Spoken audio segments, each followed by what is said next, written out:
Good morning class. Next हम start करते हैं अब केस नंबर 2 आपका है। केस नंबर 1 कल कराया था कल के लेक्चर में कि अगर आपके पास क्या होता है डिस्क्रिमिनेंट क्यूबिक के क्या होते हैं अदर देन 0 रूट्स आते हैं। ठीक है, अब हमारा केस नंबर 2 में क्या होगा, 1 root of the discriminant cubic is 0। ठीक है, कि अगर कोई भी एक 0 बनता है तो उस केस में हमारी 2 केसेस होते हैं कि या तो एलिप्टिक पैराबोलाइड होगा या फिर हाइपरबोलिक पैराबोलाइड होगा, और वो डिपेंड करता है कि आपके पास यहाँ प्लस का साइन है या माइनस का साइन है। ठीक है, मतलब प्लस में है तो एलिप्टिक पैराबोलाइड, माइनस में है तो हाइपरबोलिक पैराबोलाइड। मेथड क्या होगा कि जैसे मेरा जो रूट 0 होगा उसके कोरस्पोंडिंग में क्या करूंगी, डी आर फाइंड आउट करूंगी। ठीक है, डायरेक्शन रेशियो फाइंड आउट कर लूंगी, LMN ऑफ प्रिंसिपल एक्सिस, और किससे ऑब्टेन होंगी ये इक्वेशंस, 3 इक्वेशंस है, इन तीनों को सॉल्व करके इनमें से किसी भी 2 को सॉल्व कर लेना है, आपकी LMN निकल जाएंगी। ठीक है, और ये तीनों आपको लर्न रखनी है। ठीक है, उसके बाद हम क्या करेंगे, डायरेक्शन रेशियो फाइंड आउट करने के बाद हम क्या करेंगे, के फाइंड आउट करेंगे। ये के की वैल्यू होती है, लर्न करनी है आपको। अगर के नॉन जीरो मिलता है तो हम क्या करते हैं कि जो रिड्यूस्ड इक्वेशन है, जो हमारी ट्रांसफर होकर इक्वेशन आती है वो ये होती है। इसमें हम λ1 λ2 की वैल्यू पुट करेंगे, मतलब जो नॉन जीरो होंगे, और जो 0 होगा जैसे मेरा λ3 0 तो उसके प्लेस पर मैं के पुट करूंगी, 2kz होगा यहाँ पर। ठीक है, तो ये मेरी इक्वेशन बनेगी। उससे मेरे को पता चल जाएगा कि वो एलिप्टिक पैराबोलाइड है या फिर हाइपरबोलिक पैराबोलाइड है, विच रिप्रेजेंट्स एलिप्टिक और hyperbolic paraboloid according as λ1 λ2 are of opposite sign, same sign और ऑपोजिट साइन। कि अगर वो सेम साइन के हैं तो एलिप्टिक पैराबोलाइड, ठीक है, क्योंकि दोनों प्लस के हैं तो एलिप्टिक पैराबोलाइड, और हाइपरबोलाइड मतलब ये माइनस का हो जाएगा यहाँ। उसके बाद हम क्या करेंगे, वर्टेक्स फाइंड आउट करेंगे। वर्टेक्स के लिए आपको क्या करना है, ये नहीं, आपको ये लर्न कर लेना। इधर जो है आपके पास ये 4 इक्वेशंस हैं, ये लर्न करनी है आपको। यहाँ वैल्यूज पुट करके आप कोई भी 3 सोल्व करके XYZ की वैल्यू निकाल लगी, वो आपका वर्टेक्स निकल जाएगा। और एक्सिस निकालने के लिए एक्सिस तो एक लाइन ही होती है। सबसे लास्ट अगर एक्सिस पूछा होगा तो x minus a upon L, y minus b upon m और z minus c upon n। ठीक है, ऐसे वो आपका एक्सिस निकल जाएगा जो इस वर्टेक्स से पास होगा, जहां पर a b c जो है वर्टेक्स के पॉइंट होंगे, LMN जो आपके वो DCs होंगी। अब देखो एग्जांपल नंबर 1, फर्स्ट एग्जांपल है आपका, prove that the surface was equation is this is an elliptic paraboloid. ठीक है, सबसे पहले तो मेरे को वही चेक करना है कि एलिप्टिक पैराबोलाइड बनेगा। Find the coordinates of vertex निकालना और इक्वेशन ऑफ एक्सिस निकालनी है। सबसे पहले तो कंपेयर करना है जनरल से, इसको ABC FGH UVW सारी वैल्यूज निकल जाएंगी आपकी। उसके बाद डिस्क्रिमिनेंट क्यूबिक के लिए ये फॉर्मूला था, यही था ना मेरे पास, A minus lambda upon A minus lambda HG, H B minus lambda और यहाँ C माइनस लेमडा। ठीक है, ये आ जाएंगे। अब उसके बाद क्या करना है, इसको आपको डिस्क्रिमिनेंट मतलब ये डिटर्मिनेंट तो सॉल्व करना आता ही है, उसको सॉल्व करके लेमडा की वैल्यूज निकाल लेनी है। ठीक है, लेमडा की आपको बताई दी थी, यहाँ से तो कॉमन ही आ जाएगा, कॉमन आके क्वाड्रेटिक बच जाएगी और क्वाड्रेटिक के फैक्टर आप कर सकते हो। एक रूट 0 आ गया, अब एक 0 आ गया, इसका मतलब पहले मैं क्या करूंगी, LMN निकालूंगी। ठीक है, LMN के लिए क्या थी मेरे पास इक्वेशंस, A यहाँ L3 M3 N3 है तो उसके प्लेस पर आपको LMN पुट करना है बस। A H G की वैल्यू पुट कर दोगे, यहाँ H B F की, यहाँ G F और C की वैल्यू, तो आपके पास क्या बन जाएंगी, 3 इक्वेशंस ये होती हैं, यहाँ पुट कर देनी है।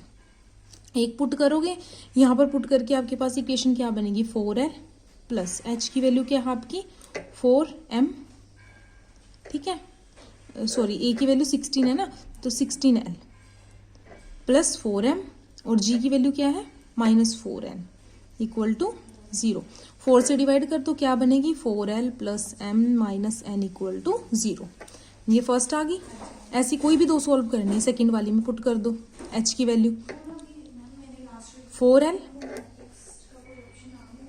B की वैल्यू क्या है 4M, F की वैल्यू क्या है 2, तो प्लस 2N, 2 से डिवाइड कर दो, 2L plus 2M plus N equal to 0। ठीक है, ये सेकेंड इक्वेशन आ गई। इन दोनों को सॉल्व कर लो, सॉल्व करके LMN आपकी निकल जाएंगी। ठीक है, सॉल्व ऐसे करेंगे, देखो जैसे मेरे पास ये 2 इक्वेशंस है। ठीक है, L अपॉन क्रॉस मल्टीप्लीकेशन से कर सकती हूँ, 1 माइनस माइनस प्लस 2। ठीक है, M अपॉन कैसे होगा, -2 और -4। ठीक है, और N अपॉन, N के अपॉन में 4 2 = 8 -2। ठीक है, तो ये आपकी आ जाएगी L upon 3 M upon -6 N upon 6। 3 से कर देंगे इसको डिवाइड, 1 -2 2, ये मेरे पास डायरेक्शन रेशियोज आ गई, प्रोपोर्शनल वाली डायरेक्शन कोसाइंस आई है, तो एक्चुअल डायरेक्शन कोसाइन क्या बनती है, L/√L² plus M² plus N²। ये तो होता है ना, कल भी बताया था, M/√L² plus M² plus N², और LM और N/√L² plus M² plus N²। मतलब L क्या है, 1/√1 प्लस 2 माइनस 2² 4 प्लस 4 क्या बन जाएगा, 1/√9 मतलब 3। ठीक है, नेक्स्ट क्या हो जाएगा, ऐसी -2/3, L की वैल्यू ये होगी, M की वैल्यू -2/3 और N की वैल्यू 2/3। ठीक है, तीनों वैल्यूज निकल गई। उसके बाद हमें क्या फाइंड आउट करना होता है, K की वैल्यू। K की वैल्यू आपकी क्या थी, UL/VM/WN। UV/W की वैल्यू आपको पता है। ठीक है, तो मैंने क्या किया, UV/W की वैल्यू को भी देखो, आपके पास क्या हो जाएगा, UV/W की वैल्यू पुट कर दी है। ठीक है, LMN की वैल्यू पुट कर दी है। सॉल्व कर लेंगे इसको, सॉल्व क्या बनेगा, ये 2/3 माइनस 4/3 माइनस 16/3, 3 LCM आ जाएगा, 2 - 4 - 16। ठीक है, ये बनेगा -2 - 16 माइनस 18/3, कट होकर -6 आ जाएगा। ठीक है, K फाइंड आउट कर लिया। उसके बाद क्या होता है, मैंने LMN फाइंड आउट कर ली, K फाइंड आउट कर ली, तो रिड्यूस्ड इक्वेशन निकालनी है। उसके बाद λ1 x² λ2 y² plus 2kz is equal to 0। λ1 क्या था, देखो अब 3 रूट्स आए थे ना मेरे पास, 0 वाला तो मेरे पास K की प्लेस पर रखना है आपको। ठीक है, और फर्स्ट प्लेस पे ये रखोगी, मतलब इन दोनों में से एक रख दो, तो ये λ1 ये λ2। ठीक है, तो 18x² प्लस 6y² और प्लस 0 वाला तो मेरे को कंसीडर नहीं करना होता है, तो यहाँ पर क्या करोगे, 2 × K की वैल्यू -6 और z। ठीक है, सॉल्व किया तो ये आ गई। अब देखो ये कैसी बनेगी, किस फॉर्म की आई है, ax² प्लस by² है ना, प्लस है ना, इसका मतलब एलिप्टिक पैराबोलाइड बन गई है। ठीक है, उसके बाद क्या करना है, वर्टेक्स निकालना है। वर्टेक्स के लिए आपको बताई थी ये इक्वेशंस, चारों इक्वेशंस यूज होंगी। ठीक है, क्या किया, taking first 2 and last equation, क्या किया मैंने, कोई भी 3 यूज करनी है 4 में से, फर्स्ट 2 उठा ली और लास्ट वाली उठा ली, AHGUL की वैल्यू पुट की। ठीक है, तो ये आ गया, ये कट हो जाएगा यहाँ से, ये इक्वेशन बन जाएगी। सेकेंड वाली में पुट की तो ये बन जाएगा, लास्ट इसमें पुट की तो ये इक्वेशन आ गई। इन तीनों को सोल्व कर लेना। अब सोल्व कैसे करोगे, देखो मैं क्या करती हूँ, ये y और z में है, इन दोनों को सोल्व करके y z में कन्वर्ट कर देती हूँ। कैसे करेंगे, अगर मैं इसको 2 से मल्टीप्लाई कर दूँ तो 4 बन जाएगा, और एलिमिनेशन मेथड से कट होके y और z बचने है ना। तो देखो 4x plus y minus z is equal to -1, ये तो था ही, मैंने इसको 2 से मल्टीप्लाई कर दिया, तो ये 4x plus 4y plus 2z is equal to 2। Sign change किए, ये कट हो गया, माइनस ये 4 + 1 -3y, ये करेंगे -3z, इधर करेंगे तो -3, 3 से डिवाइड करके क्या बचेगा, -3 से डिवाइड करके y plus z is equal to 1, और नीचे y minus 2z is equal to 4, यही था ना। साइन चेंज किए, y कट हो गया, 2 और 1 3z is equal to -3, z is equal to -1, मतलब z की वैल्यू मेरी -1 आ गई।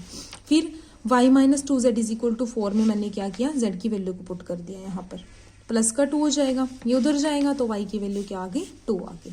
फिर क्या किया, जो सबसे पहली इक्वेशन थी ये, इसमें y और z दोनों की वैल्यू पुट कर दी।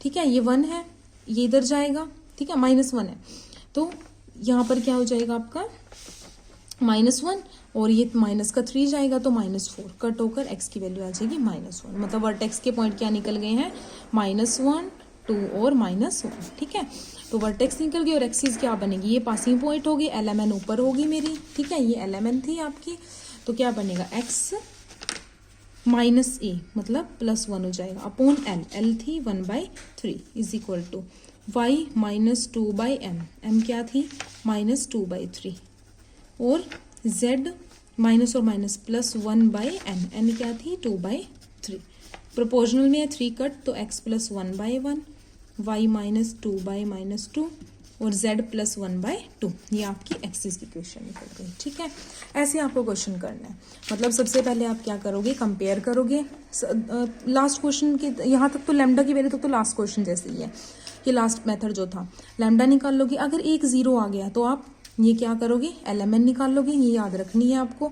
उसके बाद क्या करोगे, कोई भी 2 सॉल्व करके LMN निकल जाएंगे, उसके बाद K निकाल लोगे।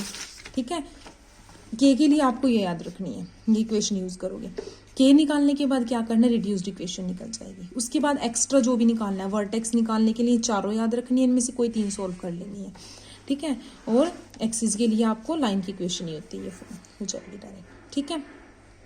नेक्स्ट है अब example number 2, find the coordinate of the vertex and equation of axis of the hyperbolic parabola, ठीक है। सेम है, वर्टेक्स निकालना, एक्सिस की इक्वेशन निकालनी है, बस जो चेंज होके आपकी आएगी इक्वेशन, रिड्यूस्ड इक्वेशन जो होगी के निकालने के बाद जो बनती है आपकी, वो आपको चेक करना है कि वो हाइपरबोलिक पैराबोलाइड है नहीं है, ठीक है। एक बार चेक कर लेना है, वैसे तो ये गिवन है पर फिर भी आप क्या करोगे, एक बार उसको चेक कर लोगे, ठीक है।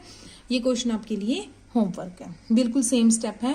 पहले ऐसे कंपेयर करोगे, कंपेयर करके एक लैम्डा 0 बन गया है, उसके बाद पहले LMN निकाल लोगे, LMN निकाले के निकाल लोगे, के नॉन जीरो हुआ तो रिड्यूस्ड इक्वेशन आ जाएगी। देखो यहाँ पर अब ax² माइनस by² है, मतलब ये हाइपरबोलिक पैराबोलाइड बनेगा। उसके बाद वर्टेक्स के लिए जो इक्वेशन सोल्व करनी है वो सोल्व करके, और लास्ट स्टेप क्या होता है आपका, इक्वेशन ऑफ एक्सिस हो जाएगी, ठीक है। ये आपका होमवर्क है। ये हमारा जो है 13.2 का कंप्लीट हो गया, केस 2 जो था, ठीक है। 1 रूट अगर आपका 0 बनता है, फर्स्ट केस में क्या था, कोई 0 नहीं था, इसमें एक 0 आ गया आपका सेकंड केस में, ठीक है। ओके गर्ल्स, कोई डाउट हुआ तो आप लोग डाउट क्लास में लोगे। Okay, thank you.